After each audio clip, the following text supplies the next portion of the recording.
Isso são 212. Se é importante não cair o médio sem o querer, na dependência dos maus espíritos, o é ainda mais não fazê-lo voluntariamente.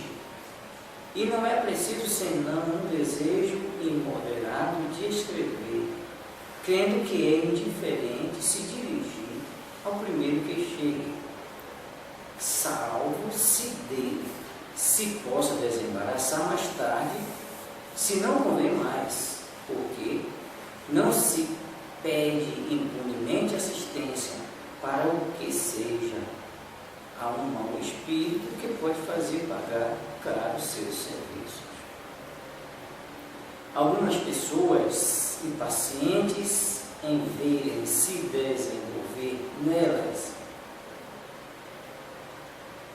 a faculdade mediúnica, muito lenta na sua opinião, tiveram a ideia de evocar em sua ajuda um espírito qualquer, mesmo que fosse mau, contando despedido em seguida. Vários foram os serviços como queriam e escreveram imediatamente. Mas o espírito, não se importando de ter sido tomado na pior hipótese, foi menos dócil para ir-se do que para vir. Conhecemos os que foram punidos pela sua presunção em se crerem bastante fortes para os afastarem à sua vontade.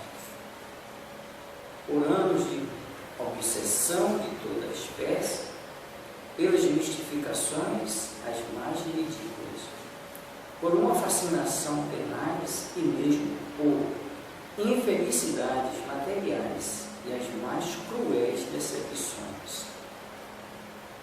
O espírito se mostra primeiro abertamente mau, depois hipócrita, a fim de fazer acreditar em sua conversão,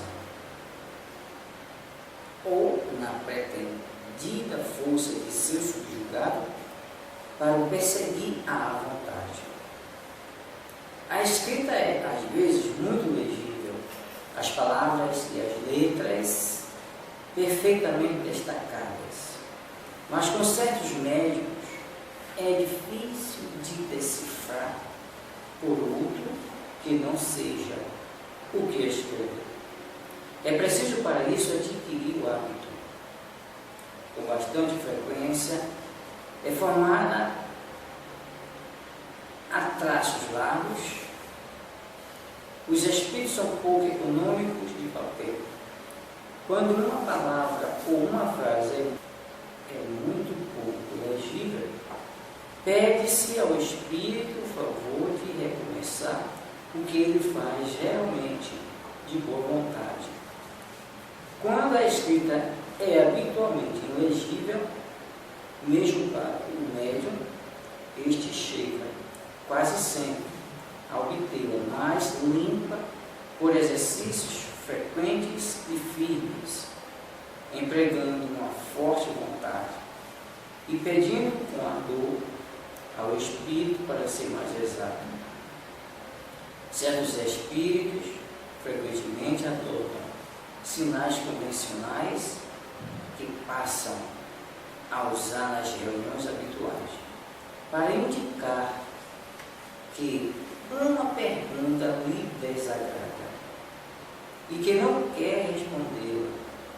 Farão, por exemplo, uma longa barra ou qualquer coisa equivalente. Quando o espírito terminou o que tinha a dizer, por não querer mais responder, a mão fica imóvel e o médium, qualquer que seja sua força e sua vontade, nos pode obter uma palavra a mais. Ao contrário, enquanto o espírito não tiver concluído, o lápis caminha sem que seja possível a mão deter-se. Se quer dizer espontaneamente alguma coisa, a mão toma compulsivamente o lápis e se põe a escrever sem poder a ela se opor. O médium, aliás, sente quase sempre em si alguma coisa que lhe indica se não há senão uma parada, ou se o espírito terminou. É raro que ele não sinta quando este partiu. Tais são as explicações, as mais essenciais, que tínhamos a dar em relação ao desenvolvimento da psicografia. A experiência fará conhecer, na prática, certos detalhes que seria inútil referir aqui, e para os quais os princípios gerais servirão de guia. Que muitos experimentem e se encontrarão mais médios do que se pensa. Tudo o que acabamos de dizer se aplica à escrita mecânica. É a que todos os médios procuram obter com razão. Mas o mecanismo puro é muito raro e, frequentemente, se mistura com a intuição. Tendo o médium a consciência daquilo que escreve, é naturalmente levado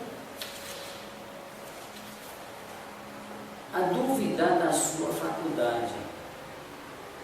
Não sabe se aquilo vem dele ou de um espírito estranho. Não tem nada com que se inquietar e deve continuar mesmo assim, que observe com atenção e reconhecerá facilmente naquilo que escreve uma porção de coisas que não estavam no seu pensamento. E mesmo que lhes são contrárias, prova evidente que não vem dele. Que continue, pois, e a dúvida se dissipará com a experiência. Se não é dado ao médium ser exclusivamente mecânico, todas as tentativas para obter esse resultado serão infrutíferas. E estaria errado em se crer deserdado por isso, se não está dotado senão da mediunidade intuitiva. É preciso que com ela se contente e não deixará de propiciar-lhes grande serviço, se sabe aproveitá-la e se não a repele. Se depois de tentativas inúteis, continuadas durante algum tempo, nenhum indício de movimento involuntário se produz, ou se esses movimentos são muito fracos para dar resultados, não se deve hesitar em escrever o primeiro pensamento que lhe é sugerido, sem se inquietar se vem dele ou de outra fonte estranha. A experiência lhe ensinará a fazer essa distinção. Ocorre a miúde, aliás, que o movimento mecânico se desenvolve ulteriormente. Dissemos mais acima que há casos nos quais é indiferente saber se o pensamento vem do médium ou de um espírito estranho. É sobretudo quando um médium puramente intuitivo ou inspirado faz um trabalho de imaginação por si mesmo. Pouco importa que ele se atribua um pensamento que lhe foi sugerido, se lhe vêm boas ideias, que agradeça ao seu congênero, e lhe serão sugeridas outras. Tal é a inspiração dos poetas, dos filósofos e dos sábios. Suponhamos agora na faculdade medianímica completamente desenvolvida, que o médium escreve com facilidade, que seja, em uma palavra, o que se chama um médium feito. Seria um grande erro de sua parte crer-se dispensado de qualquer outra instrução.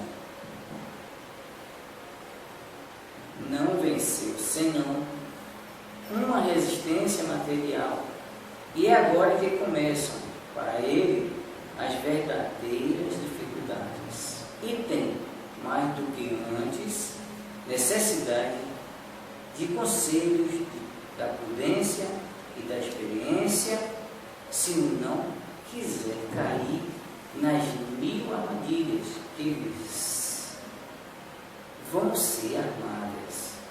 Se quiser muito cedo voar por suas próprias asas, não tardará em ser joguete dos espíritos mentirosos que procurarão explorar sua presunção. Uma vez a faculdade desenvolvida no médium, é essencial que dela não abuse. A satisfação que ela proporciona a certos principiantes excita neles um entusiasmo que é importante moderar. Deve pensar que lhe é dado para o bem e não para satisfazer uma vã curiosidade. Por isso é útil não se servir dela senão nos momentos oportunos e não a cada instante, não estando os espíritos constantemente às suas ordens, correm o risco de serem joguetes dos mistificadores. É bom adotar, nesse caso, dias e horas determinados, porque isso proporciona disposições de mais recolhimento e os espíritos que quiserem vir achar-se prevenidos e, em consequência, estão mais dispostos. Se, malgrado todas as tentativas, a mediunidade não se revelar de nenhum modo, será preciso renunciar a ela, como se renuncia a cantar quando não se tem voz.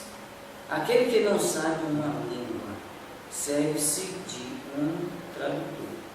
É preciso fazer o mesmo, quer dizer, recorrer a outro médium. Na falta de médium, não é preciso crer-se privado da assistência dos espíritos. A mediunidade é para eles um meio de se expressarem, mas não um meio exclusivo de atração. Os que se nos afeiçoam estão ao nosso lado, sejamos ou não médiuns. Um pai não abandona um filho por ser este surdo e cego, e não poder vê-lo nem ouvi-lo. Cerca-o com sua solicitude, como fazem os bons espíritos conosco.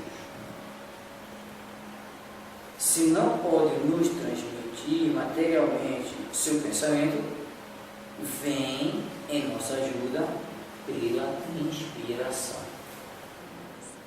212. Se é importante não cair o médium, sem o querer, na dependência dos maus espíritos, ainda mais importante é que não caia por espontânea vontade. Preciso, pois, se torna que imoderado desejo de escrever não o leve a considerar indiferente dirigir-se ao primeiro que apareça, salvo para mais tarde se livrar dele, caso não convenha. Por isso que ninguém pedirá impunemente, seja para o que for, a assistência de um mau espírito, o qual pode fazer que o imprudente lhe pague caro os serviços.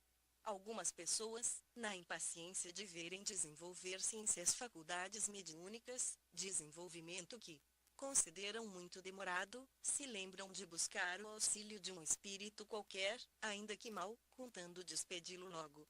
Muitas hão tido plenamente satisfeitos seus desejos escrito imediatamente. Porém, o espírito, pouco se incomodando com o ter sido chamado na pior das hipóteses, menos dócil se mostrou em ir-se do que em vir. Diversas conhecemos, que foram punidas da presunção de se julgarem bastante fortes para afastá-los quando quisessem, por anos de obsessões de toda a espécie, pelas mais ridículas mistificações, por uma fascinação tenaz e, até, por desgraças materiais e pelas mais cruéis decepções. O espírito se mostrou, a princípio, abertamente mau, depois hipócrita, a fim de fazer crer na sua conversão, ou no pretendido poder do seu subjugado, para repeli-lo à vontade. 213. A escrita é algumas vezes legível, as palavras e as letras bem destacadas, mas, com certos médiuns, é difícil que outrem, a não ser ele a decifre, antes de haver adquirido o hábito de fazê-lo. E formada, frequentemente, de grandes traços, os espíritos não costumam economizar papel. Quando uma palavra ou uma frase é quase de todo ilegível, pede-se ao espírito que consinta em recomeçar, ao que ele em geral aquece de boa vontade. Quando a escrita é habitualmente ilegível, mesmo para o médium, este chega quase sempre a obtê-la mais nítida, por meio de exercícios frequentes e demorados, pondo nisso uma vontade forte e rogando com fervor ao espírito que seja mais correto. Alguns espíritos adotam sinais convencionais, que passam a ser de uso nas reuniões do costume. Para assinalarem que uma pergunta lhes desagrada e que não querem responder a ela, fazem, por exemplo, um risco longo ou coisa equivalente. Quando o espírito conclui o que tinha a dizer, ou não quer continuar a responder, a mão fica imóvel e médium, quaisquer que sejam seu poder e sua vontade, não obtém nem mais uma palavra. Ao contrário, enquanto o espírito não conclui, o lápis se move sem que seja possível a mão detê-lo. Se o espírito quer espontaneamente dizer alguma coisa, a mão toma convulsivamente o lápis e se põe a escrever, sem poder obstar a isso o médium, aliás, sente quase sempre em si alguma coisa que lhe indica ser momentânea parada, ou ter o espírito concluído. É raro que não sinta o afastamento deste último. Estas as explicações essenciais que temos para ministrar, no tocante ao desenvolvimento da psicografia. A experiência revelará, na prática, alguns pormenores de que seria inútil tratar aqui, a cujo respeito os princípios gerais servirão de guia. Se muitos forem os que experimentarem, haverá mais médiuns do que em geral se pensa. 2. Correção. 218. Uma vez desenvolvida a faculdade, é essencial que o médium não abuse dela. O contentamento que daí advém alguns principiantes lhes provoca um entusiasmo, que muito importa moderar. Devem lembrar-se de que ela lhes foi dada para o bem e não para a satisfação de vã curiosidade. Convém, portanto, que só se utilizem dela nas ocasiões oportunas e não a todo momento. Não lhes estando os espíritos ao dispor a toda hora, correm o risco de ser enganados por mistificadores. Bom é que, para evitarem esse mal, adotem o sistema de só trabalhar em dias e horas determinados, porque assim se entregarão ao trabalho em condições de maior recolhimento e os espíritos que os queiram auxiliar, estando prevenidos, se disporão melhor a prestar esse auxílio.